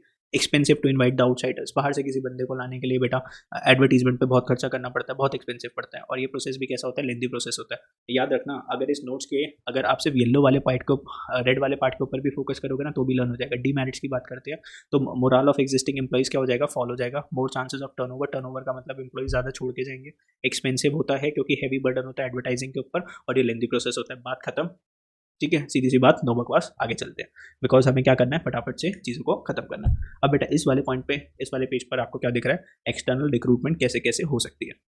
तो एक्सटर्नल रिक्रूटमेंट के बहुत सारे टाइप्स होते हैं। देखो, एम्प्लॉयमेंट एक्सचेंजेस हो सकता है, placement agencies, consultant, management consultant, campus recruitment हो सकती है, advertising, web publishing, casual callers, advertising on television, direct recruitment और लेबर कॉन्ट्रैक्टर्स। बच्चों ये सब क्या लिखा हुआ है कि सर आप बाहर से बंदे जो बोल रहे हो कि आप बाहर से लोगों को लेकर आओगे, लेकिन कहाँ से लेकर आओगे, ये बताओ आप कहाँ से लेकर आओगे लोगों को। तो बेटा यहाँ से लेकर आएंगे। देखो एम्प्लॉयमेंट एक्सचेंजेस क्या होता है बेटा, गवर्नमेंट की वेबसाइट्स बन रखी है जहाँ पर बहुत सारे लोग अपनी डिग्रीज क्वालिफिकेशन अपलोड करते हैं, कंपनीज आती है वहाँ पे, जो भी एम्प्लॉय उनको अच्छा लगता है उनको अपने पास रख लेते हैं, उसको क्या बोलते हैं, employment exchange. Direct recruitment, labour contractors एक तरीके से। और डायरेक्ट रिक्रूटमेंट की बात करें कि हमने कंपनी का सीधा सा बोल दिया कि हमें लोगों की ज़रूरत है, कंपनी के गेट के ऊपर हमने बैनर लगा दिया, लोग बाग खुद आ जाएंगे ऑटोमेटिकली। कभी कभार होता है ना, कंपनी में कॉल आ जाता है, सर आपको किसी अकाउंटेंट की ज़रूरत है क्या, तो ये क्या होता है बेटा, डायरेक्ट रिक्रूटर्स। कैजुअल कॉलर्स क्या होते हैं अभी एक्सप्लेन करता हूँ। टीवी पे ऐड वगैरह चलवा दिया, एडवर्टाइजिंग करवा दी न्यूज़पेपर के अंदर, वेबसाइट पे करवा दिया। कैंपस रिक्रूटमेंट होता है जब कॉलेजेस के अंदर कंपनीज आती है, अच्छे अच्छे बच्चों को लेकर जाती है, जिनके अच्छे मार्क्स होते हैं उसको बोलते हैं कैंपस रिक्रूटमेंट। प्लेसमेंट एजेंसीज हो गई बेटा, ये प्राइवेट कॉन्ट्रैक्टर्स होते हैं, ये प्राइवेट लोग होते हैं, एजेंसीज होती हैं जो कमीशन बेसिस के ऊपर आपको जॉब दिलवाती है। कल को अगर आपको जॉब नहीं मिल रही तो आप इनके पास चले जाओ, इनके बाद बहुत सारी कंपनीज के साथ इनका टाई अप होता है, ये आपको कोई ना कोई कमीशन बेसिस के ऊपर जॉब दिलवा देते हैं। ठीक है, चलो सर ये चीज़ भी हुई हमारी। इंटरनल सोर्सेज ऑफ रिक्रूटमेंट, चलो अब बेटा ट्रांसफर्स की बात करते हैं, प्रमोशंस की बात करते हैं। क्या होता है transfer? It involve shifting of employees from one job to another, from one department to another, और from one shift to another shift. दोस्तों मजा आ रहा है? बोलो जल्दी से। नोट्स देखकर मजा आ रहा है? फटाफट से रिवीजन हो रही है? नहीं रिवीजन हो रही? ऐसे नोट्स आपको कहीं देखने को मिले हैं आज तक? मैं क्या बोल रहा हूँ, रिवीजन दी बेस्ट चलेगी आज हमारी। प्रमोशंस की बात करें, shifting an employee to a higher position. Promotion क्या होती है? हायर पोजीशन पे, कैरिंग हायर रिस्पॉन्सिबिलिटी, ज़्यादा रिस्पॉन्सिबिलिटी, उसका प्रेस्टीज मतलब उसका रॉब भी बहुत बड़ा होगा, ठीक है, उसको फैसिलिटीज़ भी ज़्यादा मिलेगी और उसको सैलरी भी ज़्यादा मिलेगी। इसको जूम इन कर दो, ठीक है ना, जूम इन कर दो इसको, आपको क्लियर दिखेगा एकदम। एक्सटर्नल सोर्सेज ऑफ रिक्रूटमेंट बेटा, एक होती है डायरेक्ट रिक्रूटमेंट। डायरेक्ट रिक्रूटमेंट अभी मैंने आपको नाम पढ़ के बताया था, अब इसकी थोड़ी सी एक्सप्लेनेशन आपको बता देता हूँ। Under direct recruitment, notice is placed on the notice board of the company specifying the details of the job available. तो कंपनी का नोटिस बोर्ड होता है, उस नोटिस बोर्ड पे लगा दिया कि हमें एम्प्लॉयज़ की ज़रूरत है, सर अकाउंटेंट की ज़रूरत है, आईटी डिपार्टमेंट में लोगों की ज़रूरत है, ठीक है, जिनको स्किल्स आती हो आईटी की, तो हमने नोटिस लगा दिया कि लोगों की ज़रूरत है। बस लोग बाग आ जाएंगे, देख लेंगे। मान लो कोई भी एम्प्लॉय है, उसने देख लिया कि यार कंपनी में इतने इतने लोगों की ज़रूरत है, उसने अपने रिश्तेदारों में बोल दिया कि भाई आजा मेरी कंपनी में जगह खाली है। इसको क्या बोलते हैं? Direct recruitment. बात करते हैं कैजुअल कॉलर्स। अब देखो कैजुअल कॉलर्स क्या होते हैं, ध्यान से सुनना मेरी बात को, कैजुअल कॉलर समझ में आएगा। देखो जब मेरी कंपनी में 10 एम्प्लॉय की स्पेस वेकेंट थी, 10 एम्प्लॉयज़ की स्पेस वेकेंट थी, 10 लोग मेरे को काम पे चाहिए थे। लेकिन बेटा यहाँ पे 100 एम्प्लॉयज़ आ गए। कितने एम्प्लॉयज़ आ गए? 100 लोग आ गए अपना सीवी लेकर। क्या लेकर? सीवी लेकर, करिकुलम बेटे, जिसके अंदर लिखा होता है कि आप लोगों ने क्या क्या कर रखा है, आपका क्या एजुकेशनल बैकग्राउंड है। अब मेरे को तो सिर्फ इन 100 लोगों में से सिर्फ 10 लोगों को ही तो काम पे रखना है, लेकिन 10 लोगों का मैं डेटा सेव करके रख लेता हूँ, 10 पीपल का मैं डेटा सेव करके रख लेता हूँ। कल को अगर कोई भी छोड़ के जाता है तो जिन लोगों का मेरे पास डेटा है, फ़ोन नंबर वगैरह है, मैं इनको कॉल कर लेता हूँ कि हाँ जी आप आ सकते हो यहाँ पर, अगर आपको अभी जॉब नहीं लगी तो आप हमारी कंपनी में आके जॉब कर लो। कहने की बात ये है, जब आपकी कंपनी में जॉब खाली थी तो बहुत सारे लोग आए आपकी कंपनी में जॉब ढूंढने के लिए, लेकिन आप तो लिमिटेड लोगों को रखोगे ना, बाकी लोगों का आपने फ़ोन नंबर अपने पास रख लिया। कल को अगर जॉब की अगर वैकेंसी हो जाती है आपकी कंपनी के अंदर, तो जिन लोगों का आपने मोबाइल नंबर लिया था, डेटा लिया था, उनको आप कॉल कर सकते हो, पूछ सकते हो सर आपकी अभी जॉब लग गई, नहीं लगी तो आप हमारी कंपनी में दोबारा से आ जाओ। इससे कंपनी की एडवर्टीजमेंट कॉस्ट बचती है। क्या बचती है बच्चों? एडवर्टीजमेंट कॉस्ट बचती है। ध्यान से समझ लो casual caller. Many reputed business organization keep a database of unsolicited applicants, वो applicants जिनको हमने अभी जॉब पे नहीं रखा था पहले। This list can be used for recruitment। तो दोबारा से इस लिस्ट को निकाल के हम उन लोगों को काम पे रख सकते हैं। बात करते हैं किसकी? एडवर्टीजमेंट की। तो एडवर्टीजमेंट आपको पता है एडवर्टीजमेंट आपको पता है। एम्प्लॉयमेंट एक्सचेंज क्या होता है? Employment exchange is regarded as good source of recruitment for unskilled and skilled operated jobs. तो एम्प्लॉयमेंट एक्सचेंज मैंने बताया ना, गवर्नमेंट की वेबसाइट होती है, जैसे आप सर्च करो दिल्ली गवर्नमेंट वेबसाइट, गूगल पे सर्च करोगे दिल्ली गवर्नमेंट वेबसाइट, अपना आप जो भी आपका एजुकेशन क्वालिफिकेशन है वो वेबसाइट के ऊपर डाल दो, कंपनी देख लेगी। किसी को भी अगर आपको जॉब को रखना होगा, आपको इंस्टेंटली वो जॉब पे रख लेगी। बात करते हैं किसकी? Campus recruitment. तो कैंपस रिक्रूटमेंट क्या होती है? कैंपस रिक्रूटमेंट होती है जब आपको कॉलेजेस के अंदर कंपनीज आती है आपको सेलेक्ट करने के लिए, उसको बोलते हैं कैंपस रिक्रूटमेंट। ठीक है, बोलो खत्म हुआ? इतना समझ में आया? बात करते हैं बच्चों किसकी? सिलेक्शन की। अब देखो सिलेक्शन में क्या होता है, बहुत सारे एम्प्लॉयज आ गए थे, उसमें से बेस्ट एम्प्लॉय को हमें सेलेक्ट करना है। तो discovering the most promising and most suitable candidate to fulfil up the vacant job position in the organisation. To discovering most promising मतलब ऐसा एम्प्लॉय जो हमें लगता है सालों साल तक टिका रहेगा, अच्छे से काम करेगा। मोस्ट सूटेबल कैंडिडेट जिसके अच्छा सा जॉब की क्वालिफिकेशन हो, एक्सपीरियंस बहुत अच्छा हो, उसको आप रखोगे ना। In selection the number of rejected application is generally more than the selected. आप रिजेक्टेड पीपल हमेशा ज़्यादा होंगे as compare to selection. That is why selection is considered as a negative process. इसलिए सिलेक्शन को क्या बोलते हैं बच्चों? Negative process. क्यों? क्योंकि इसके अंदर कम लोग सिलेक्ट होते हैं, रिजेक्ट ज़्यादा होते हैं, तो इसलिए क्या होता है? Negative process. आया समझ में? मज़ा आ रहा है नहीं आ रहा? सर मज़ा आना चाहिए। देखो ज़्यादा एंटरटेनमेंट तो करेंगे नहीं, सिर्फ टू द पॉइंट हम बात करेंगे, अच्छे से पढ़ेंगे। मेरा मेन ये मोटो है कि आप लोग सारी एक बार बीएसटी को समझो कि क्या है सर बीएसटी के अंदर।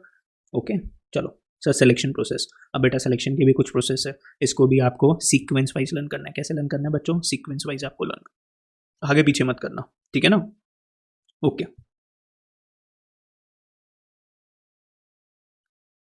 बढ़िया चल रही है आई होप आपकी video. Selection process, preliminary screening, selection test, employment interview. तो बेटा ये सिलेक्शन का क्या है ना, पूरा का पूरा process. Selection test, employment interview, checking preferences and background, selection decision, medical examination, job offer और कॉन्ट्रैक्ट ऑफ एम्प्लॉयमेंट। अब बेटा इसको भी आपको लाइन वाइज लर्न करना है। अब बेटा देखो इसको डिवाइड एंड रूल करो। कैसा रूल करा करो? हमेशा डिवाइड एंड रूल। जब इतने सारे स्टेप्स आप देखते हो तो आपको क्या करना चाहिए? इसको बांट दो 1 2 3। पहले इन 3 को लर्न करो। प्रिलिमिनरी स्क्रीनिंग PSE, किसको लर्न करो? Preliminary screening, selection test. अभी पहले मैं एक काम करता हूँ, मैं आप लोगों को पहले समझा देता हूँ कि सर इनका मतलब क्या होता है, उसके बाद हम फिर इन स्टेप्स को लर्न कर लेंगे, ठीक है? ओके चलो सर पहले बात करते हैं कि सर प्रिलिमिनरी स्क्रीनिंग क्या होता है। ध्यान से देख लो पहले इसको। Preliminary screening done to eliminate unqualified and misfit candidate based on the information supplied in applicant form. देखो पता है कभी कभार क्या हो जाता है, अब आपको पता है हमारे इंडिया के अंदर कितने सारे यूथ अनएम्प्लॉयड घूम रहे हैं। कंपनी के अंदर उसने जैसे ही देखा कि भाई जगह खाली है, वेकेंट है कंपनी के अंदर कोई जॉब, अब भाई हमें चाहिए था अकाउंटेंट। कौन चाहिए था? अकाउंटेंट। अप्लाई कर दिया किसी इंजीनियर ने, अप्लाई कर दिया किसी इंजीनियर ने। तो जैसे ही आपने उसकी एप्लीकेशन खोल के देखी, आपने कहा अरे बाबा हमें तो चाहिए था अकाउंटेंट। अप्लाई किसने कर दिया? इंजीनियर का। हटा दिया आपने उसको, एप्लीकेंट को क्या कर दिया? हटा दिया। तो एलिमिनेट मतलब खत्म कर दिया, अनक्वालिफाइड, जो बंदा उसके लिए था ही नहीं। अब मान लो एक कंपनी थी, उसके अंदर जॉब थी चार्टर्ड अकाउंटेंट की। आप चार्टर्ड अकाउंटेंट नहीं हो लेकिन आपने अप्लाई कर दिया, तो कंपनी उसी टाइम आपकी एप्लीकेशन को क्या कर देती है? रिजेक्ट कर देती है। और आपको क्या डिक्लेयर कर देती है? मिसफिट कैंडिडेट, कि आप उसकी इसके लिए फिट ही नहीं बैठ रहे, ठीक है? This is preliminary screening. But इस सिलेक्शन टेस्ट, बेटा सिलेक्शन टेस्ट के अंदर 1 2 3 4 5 5 टेस्ट देने पड़ते हैं आपको। एक होता है इंटेलिजेंस टेस्ट, एक होता है aptitude test. Sir intelligence test के अंदर आपका IQ टेस्ट होता है। क्या टेस्ट होता है आपका? IQ,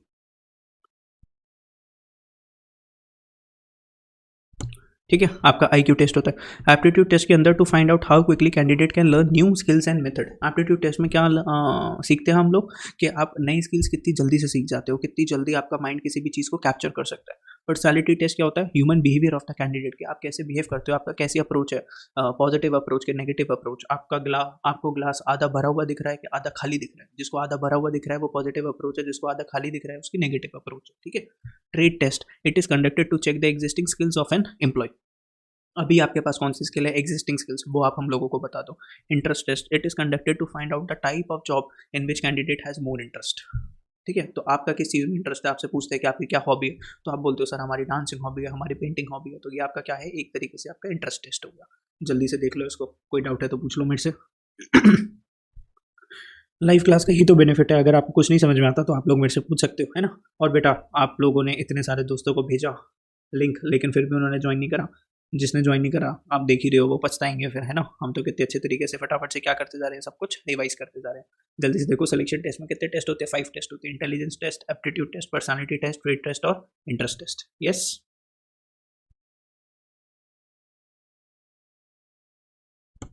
हाँ जी बोलो। काफ़ी अच्छे लेवल तक हमने टॉपिक को अभी तक खत्म कर दिया। सिलेक्शन टेस्ट अब आप लोग समझ गए। सिलेक्शन टेस्ट के अंदर बहुत सारे टेस्ट होते हैं।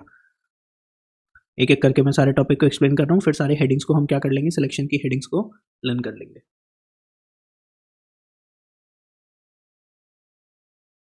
आगे एम्प्लॉयमेंट इंटरव्यू। अब बेटा राउंड आएगा इंटरव्यू राउंड। अब बच्चों इसके सारे टेस्ट वेस्ट ले लिए, रिटन टेस्ट वगैरह हमने देख लिया। अब इसको मेन जो कंपनी का जो ओनर है ना वो बुलाएगा अंदर कैबिन के अंदर, उसका क्या लेगा? इंटरव्यू लेगा। तो to find out the confidence level. अब यहाँ पर सबसे ज़्यादा इंप्लॉय का ना कॉन्फिडेंस डाउन हो रहा होता है, बिकॉज सीधा किससे बात कर रहे हैं हम? मालिक से बात कर रहे हैं, कंपनी के ओनर से बात कर रहे हैं, एम्प्लॉयर से बात कर रहे हैं। एंड प्रोफेशनल नॉलेज उसकी चेक होगी, तो कॉन्फिडेंस लेवल चेक होगा, परफॉर्मेंस प्रोफेशनल नॉलेज चेक होगी। तो एम्प्लॉयमेंट इंटरव्यू में क्या चेक होता है? एम्प्लॉय का कॉन्फिडेंस लेवल और उसकी professional knowledge. Interview gives chance to candidate also to clarify the queries. अगर आपको कुछ क्वेरी है तो ओनर आपसे पूछता है भाई सैलरी कुछ कम ज़्यादा लग रही है आपको, वर्किंग कंडीशन कैसा चाहिए, कहाँ पे पोस्ट चाहिए आपको, ठीक है? बात करते हैं checking references and background. To references to check the background personal character of the candidate. पता क्या होता है, जब आप किसी कंपनी में जॉब करने के लिए जाते हो, कंपनी वाले तो आपको जानते नहीं है, तो वो आपसे जो है ना दो लोगों का ऐसा नाम पूछते हैं कि जो आपके कैरेक्टर के बारे में कुछ बता सके। तो आप अपने आस पड़ोसियों का या रिलेटिव्स का कॉन्टैक्ट दे देते हो, फिर वो कॉल करके पूछते हैं कि भाई ये बंदा काम करने में कैसा है, ये बंदे का नेचर कैसा है, समझ रहे हो। तो उसको बोलते हैं बैकग्राउंड चेक होता है, उससे आपका selection and decision. Candidate who pass the test, अब उसने टेस्ट भी क्लियर कर लिया, इंटरव्यू भी चेक कर लिया, उसके रेफरेंस चेक भी हो गया, उसके मतलब जो भी आपने दो लोगों का हमें नाम चाहिए होता है, उनसे हम पूछेंगे कि भाई आप कल को कुछ गलत काम तो नहीं करते, तो वो भी हो गया। Are included in selection list and the manager select most suitable candidate from the list. अब बेटा लिस्ट तैयार होगी बहुत सारे इंप्लॉइज की, अब इसमें से मैनेजर उठाएगा कौन से बंदे को उसको चाहिए।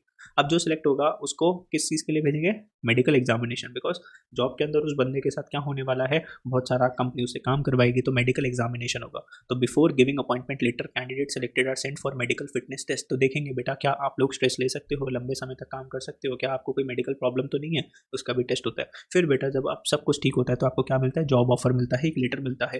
तो the applicants who clear the medical test are given job offer through letter of appointment. In this letter date of joining, उसमें लिखा होता है कि आप किस दिन से कंपनी में आके ज्वाइन कर सकते हो, terms and conditions of the job, कितने बजे आपको आना है, क्या आपका ड्रेसिंग स्टाइल होना चाहिए, कितने बजे आप जा सकते हो, आर मेंशन्ड। ठीक है, तो ये जॉब ऑफर में आपने सीख लिया। तो ध्यान से देखो, अभी इन सबको लर्न करेंगे। जॉब इंटरव्यू में कॉन्फिडेंस लेवल चेक करा, बंदे की नॉलेज चेक करी, रेफरेंसेस एंड बैकग्राउंड में उसने जो कॉन्टैक्ट्स दिए थे उसको फ़ोन करके पूछा कि बंदा एक्चुअल में कैसा है काम करने में। सिलेक्शन डिसीजन कौन लेगा, मैनेजर लेगा। मेडिकल एग्जामिनेशन लेंगे जो कैंडिडेट सेलेक्ट करा मैनेजर ने।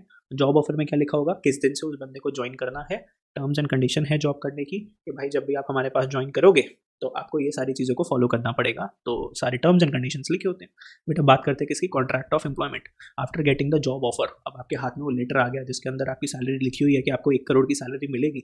The candidate has to give his acceptance. अब आपको साइन करके देना पड़ता है कि हाँ क्या आप मान गए सारे कंपनी की टर्म्स एंड कंडीशन। तो बेटा आपके यहाँ पर क्या लगते हैं, साइन लगते हैं। आपको क्या करना पड़ता है, साइन करके लेटर को पोस्ट करना पड़ता है कंपनी के पास।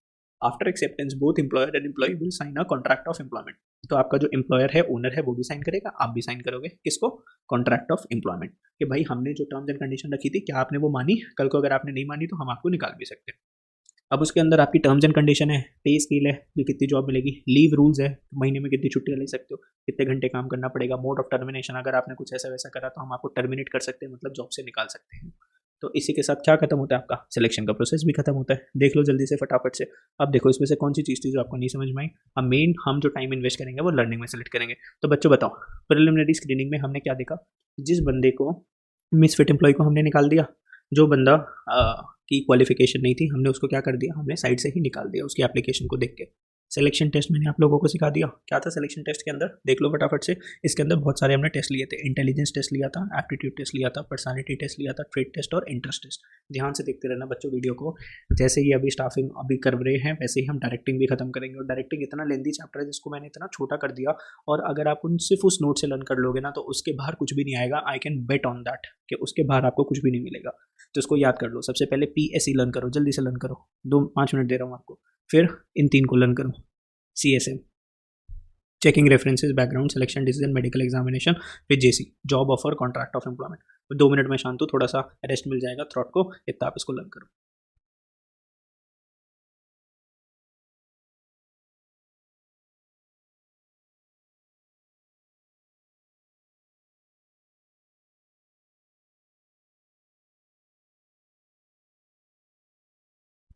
जिस जिसका लर्न हो जाए फटाफट से मेरे को बताओ, यस सर हमने लर्न कर लिया, जल्दी से बताओ, ठीक है। लर्न करना ही है सिलेक्शन प्रोसेस।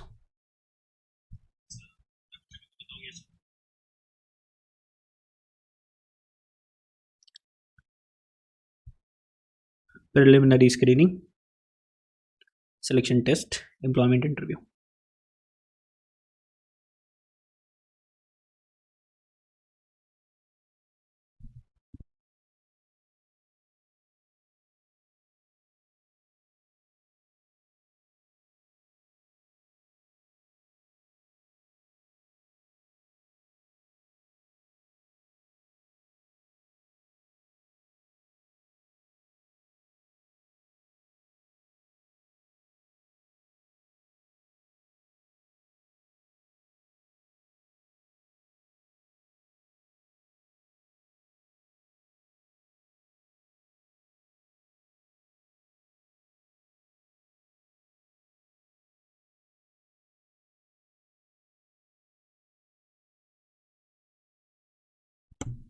बच्चों किस किसने लर्न कर दिया बता दो।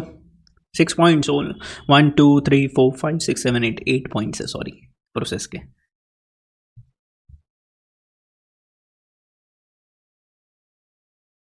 नोट्स डाउनलोड कर लिए, लिंक देख लो डिस्क्रिप्शन में नीचे लिंक गिवन है, वहाँ से नोट्स को डाउनलोड कर लो। ठीक है, लिंक गिवन है वहाँ से दोनों नोट्स को डाउनलोड कर लो, स्टाफिंग भी और डायरेक्टिंग भी।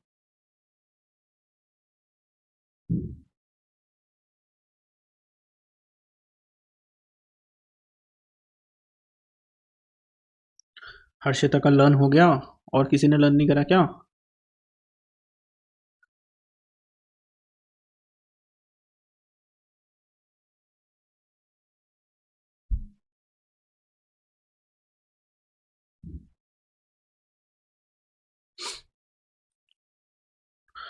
अरे कोई लर्न नहीं कर रहा क्या? अरे भाई कर लो यार, अब तो पढ़ लो, एंड टाइम आ गया एकदम है, अभी भी नहीं पढ़ना? नहीं सर हम लर्न नहीं करेंगे अभी, कसम खा के बैठे हुए हैं सर, आप पास तो करवा के दिखा दो। समर्थ का भी लर्न हो गया, ओके। बाकी सब क्या कर रहे हैं भाई, जीवन के मजे। मयंक का भी लर्न हो गया, वेरी गुड मयंक। और किसका लर्न हो गया? बोल दो प्यारे प्यारे बच्चों, अरे बोल दो, आज मत रोको अपने आप को, बोल दो जिसका लर्न हो गया। चलो ट्रेनिंग एंड डेवलपमेंट स्टार्ट कर दूँ फिर मैं, कोई और तो बोल नहीं रहा, ट्रेनिंग एंड डेवलपमेंट स्टार्ट कर दो सर। देखो ट्रेनिंग क्या होती है, training means equipping the employees with the required skill. जो स्किल चाहिए ना काम करने के लिए, वो स्किल एम्प्लॉय को प्रोवाइड करना, उसको क्या बोलते हैं, training, to perform the job. अब मान लो एक जॉब, एक कंपनी थी, उसके अंदर आपकी जॉब लगी, अब उस जॉब के अंदर आपको एक सॉफ्टवेयर चलाना आना चाहिए, लेकिन आपको तो वो सॉफ्टवेयर चलाना आता ही नहीं, कभी आपने सीखा ही नहीं, तो कंपनी पहले आपकी ट्रेनिंग करवाएगी, उसको आपको वो सॉफ्टवेयर सिखाएगी। तो जो भी रिक्वायर्ड स्किल है पहले हम आपको वो इक्विप तो करवा दे, आपको हम वो तैयार तो करवा दे, फ्री तो आप हमारी कंपनी में जॉब कर सकते हो। Candidates are sent for training so that they can perform the job in the expected manner. तो आपको ट्रेनिंग पर भेजा जाता है ताकि आप लोग वो चीज़ को सीख कर आओ। बेटा डेवलपमेंट क्या होता है, development refers to overall growth of the employee, it focuses on personal growth and successful employees development. तो डेवलपमेंट क्या होता है बेटा, ओवरऑल ग्रोथ के ऊपर फोकस करता है। और ट्रेनिंग किसकी बात करता है, जो भी आपको जॉब के लिए जरूरत है सिर्फ उसकी ही डेवलपमेंट करवानी, उसको क्या बोलते हैं, ट्रेनिंग। ट्रेनिंग डेवलपमेंट होता है कि पूरा आपको ग्रो करवाना, और ट्रेनिंग क्या होता है, जो सिर्फ लिमिटेड चीजें जो सिखानी है सिर्फ वो सिखाना, वो क्या होता है, development. Development is much wider in its concept as compare to training. तो बड़ा कौन है बेटा, बड़ा कौन है, बड़ा है डेवलपमेंट। डेवलपमेंट होता है हर चीज़ की नॉलेज देना, और ट्रेनिंग क्या होता है, जो रिक्वायर्ड है बस उसकी ट्रेनिंग करवाना। अभी मैं आपकी डेवलपमेंट कर रहा हूँ कि ट्रेनिंग कर रहा हूँ बच्चों, अभी मैं आपकी कर रहा हूँ ट्रेनिंग, क्योंकि अभी सिर्फ मैं स्पेसिफिकली आपको क्या पढ़ा रहा हूँ, बीएसटी करवा रहा हूँ, मैं आपकी ट्रेनिंग कर रहा हूँ, डेवलपमेंट नहीं कर रहा। ठीक है, चलो क्लास में मैं आपकी डेवलपमेंट करता हूँ, क्लास में मैं आपकी क्या करता हूँ, डेवलपमेंट। अभी सिर्फ क्या चल रही है, training. Benefits to the organisation, बेटा कंपनी को क्या बेनिफिट्स होते हैं ट्रेनिंग के, एक एम्प्लॉय को सिखाना, वो अच्छे से काम करेगा, रिड्यूस लर्निंग टाइम। जब एक बंदा ट्रेन हो जाता है ना, वो जल्दी सीख भी जाता है कंपनी के काम, अच्छा सा परफॉर्मेंस भी करता है। एप्टीट्यूड एटीट्यूड परफॉर्मेंस, बेटा एटीट्यूड कॉन्फिडेंस आ जाता है ना बंदे को, जब लाइफ में कुछ अच्छा करने लग जाता है, अच्छी चीज़ सीख जाता है, तो क्या होता है, attitude formation. Helps to solve operational problems, company की जितनी प्रॉब्लम्स हैं उसको सॉल्व करता है, बिकॉज आपने कंपनी ने उसके दिमाग को क्या कर दिया, ट्रेन कर दिया। मैनेजिंग मैन पावर नीड्स, जितने लोगों की ज़रूरत है, मैनेजिंग मैन पावर नीड्स, उतना कंपनी को क्या देता है। अभी जैसे मान लो अगर हमें 10 ट्रेंड एम्प्लॉय की जरूरत है, तो सिर्फ 10 लोगों को रखेंगे ना, क्यों 12 लोगों को रखे और काम करवाने के लिए। Helps to adopt to the changes, बेटा जो बंदा पढ़ा लिखा होता है, ट्रेंड होता है, वो फटाफट से चेंजेस को भी क्या कर लेता है, सीख जाता है। आज आप लोग पढ़े लिखे हो, इंग्लिश पढ़ना जानते हो, आज मैं आपके हाथ में दुनिया का कोई सा भी मोबाइल पकड़ा दूँ, क्या आप चला सकते हो, यस। लेकिन हमारे मम्मी पापा, वो बेचारे, उनको फ़ोन पकड़ा दो तो पहले सिखाना पड़ता है, वो कहते हैं बेटा पहले इसमें फ्लिपकार्ट डाल दे, इसमें अमेजोन डाल दे, क्यों, क्योंकि अभी वो उस लेवल का। तो ट्रेड एम्प्लॉय किसी भी परिस्थितियों के चेंजेस के हिसाब से अपने आप को अडॉप्ट कर सकता है। तो बेटा ये तो कुछ क्या थे, benefits to the company. Company जब एम्प्लॉय की ट्रेनिंग करवाती है तो कंपनी को क्या बेनिफिट्स होते हैं, और नीचे क्या लिखे हुए हैं, बेनिफिट्स टू एम्प्लॉय। जब एक एम्प्लॉय पूरी तरीके से ट्रेंड हो जाता है तो उसके क्या बेनिफिट होते हैं, better career options, better career options, life में अच्छे करियर ऑप्शंस मिलते हैं उसको, अर्निंग्स बढ़ जाती है उसकी, उसका मोरल इंक्रीज हो जाता है ना। जब पैसे इंक्रीज हो जाते हैं ना बेटा, जब आपकी सैलरी इंक्रीज हो जाती है, जब आप बहुत अच्छा कमा रहे होते हो, तो ऑलरेडी आपके अंदर बहुत अच्छा कॉन्फिडेंस आ जाता है, आपको मोरल भी इंक्रीज हो जाता है। Less chances of accidents, accident का मतलब ये नहीं होता रोड पे जा रहे थे, मैं तो गली से जा रहा था एक्सीडेंट हो गया, बेटा एक्सीडेंट होता है जॉब के अंदर, एक्सीडेंट कम होता है। ठीक है, बड़ी बड़ी मशीन्स के अंदर आप काम कर रहे हो, ठीक है, इंडस्ट्रीज में, बड़ी बड़ी इंडस्ट्रीज में आप काम कर रहे हो, तो वहाँ पे चांसेस ऑफ एक्सीडेंट्स कम हो जाते हैं, बिकॉज आपको वो मशीन को चलाना सिखाया जाता है। ठीक है, चलो।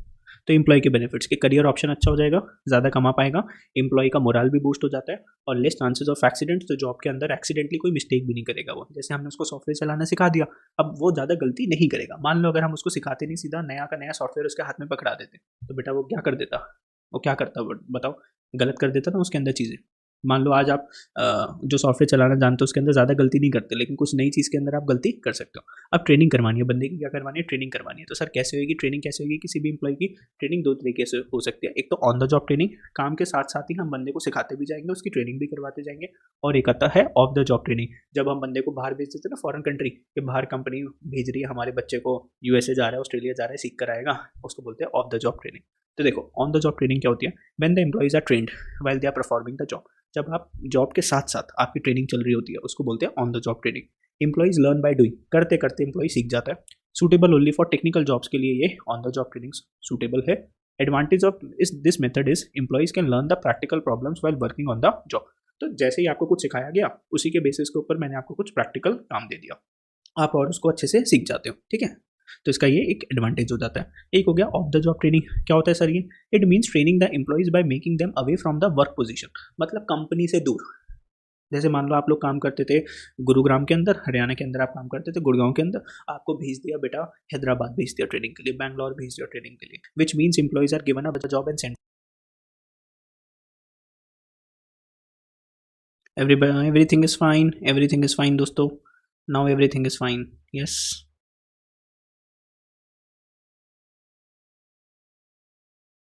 बीच बीच में कनेक्शन प्रॉब्लम हो जाती है, हालांकि इतना पावरफुल हमारा वाईफाई है, लेकिन क्या कर सकते हैं। ऑन द जॉब मेथड्स, बेटा बात करते हैं किसकी? On the job methods. क्या होते हैं ऑन द जॉब मेथड्स? ध्यान से देखते हैं इसको।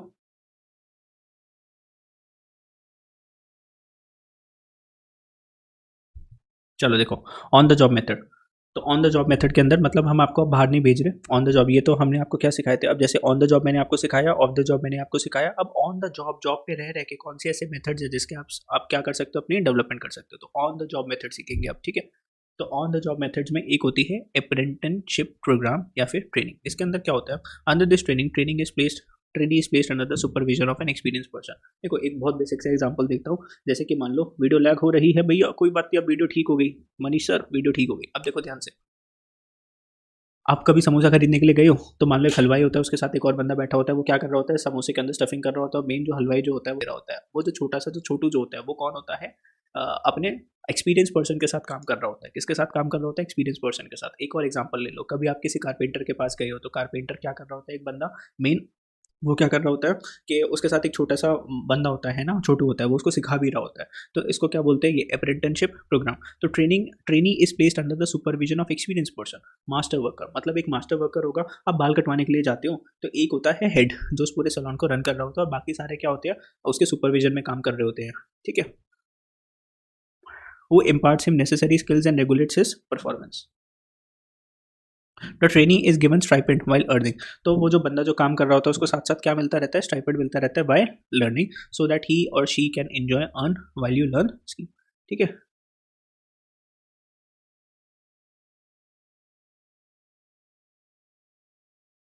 एक बार देखते हैं सर ये लैग क्यों हो रही है हमारी वीडियो इतनी सारी।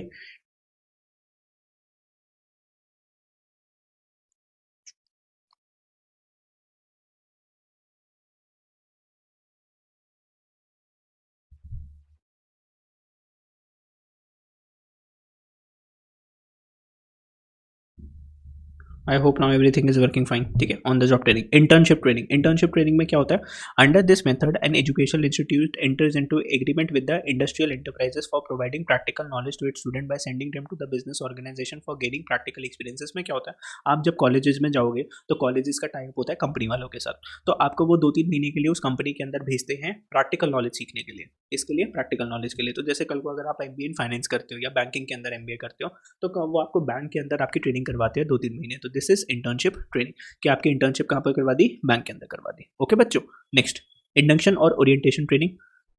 It is a type of training given to help a new employee in settling down quickly into the job by becoming familiar with the people। तो इंडक्शन और ओरिएंटेशन, ओरिएंटेशन याद करो मैंने शुरू में आपको समझाया था, जब एक नया एम्प्लॉय आता है वो थोड़ा सा डरा हुआ सा होता है, सहमा हुआ सा होता है। जैसे कोचिंग क्लास के अंदर कोई नया बच्चा आता है तो वो मेरे साथ पहले उतना खुल के बात नहीं कर पाता जितना आप लोग ओपनली एकदम से बात कर लेते हो।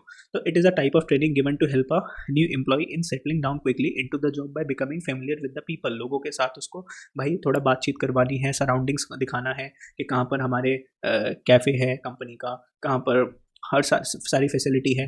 The job and the business, तो बिजनेस के बारे में बताना, जॉब के बारे में बताना, लोगों से मिलवाना, इसको क्या बोलते हैं? Induction and orientation. The induction provides a good opportunity to socialise. बेटा ये मेथड आपका क्या करता है? सोशलाइज करने में हेल्प करता है। And brief the new Qamar with the companies overall strategy, performance and standards. तो न्यू कमर को एक तरीके से ब्रीफ हो जाती है कि कंपनी की क्या स्ट्रैटेजी है, कंपनी किस परफॉर्मेंस के साथ आपको काम करवाएगी, कंपनी के क्या स्टैंडर्ड्स है, आपको किस हिसाब से काम करना है। It saves times and cost in terms of effectiveness और एफिशिएंसी। ध्यान से पढ़ लो फटाफट से इस पेज को, बीच में काफ़ी ज़्यादा लैग आया था, तो आई होप कि बीच में थोड़ी थोड़ी प्रॉब्लम आई होगी। कोई भी अगर आपको पॉइंट पूछना है तो बता दो, मैं जल्दी से बता दूंगा, कमेंट करके बता दो कि किसी भी प्रोग्राम में अगर आपको डाउट आया तो। ये 1 2 3 पढ़ लो एक बार फटाफट से।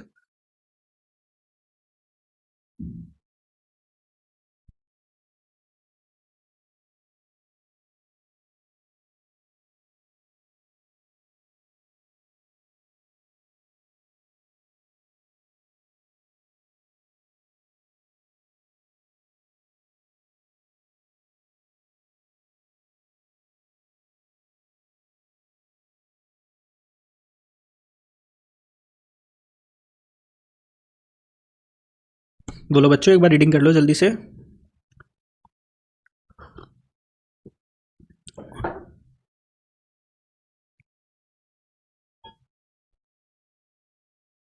Everything is clear?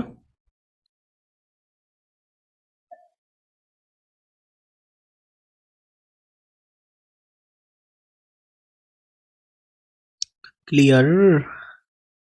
क्लियर हो गया सबको? यस सर, बढ़े आगे। भैया इंटर्नशिप ट्रेनिंग बता दो एक बार। चलो इंटर्नशिप ट्रेनिंग बताते हैं। देखो इंटर्नशिप ट्रेनिंग क्या होता है,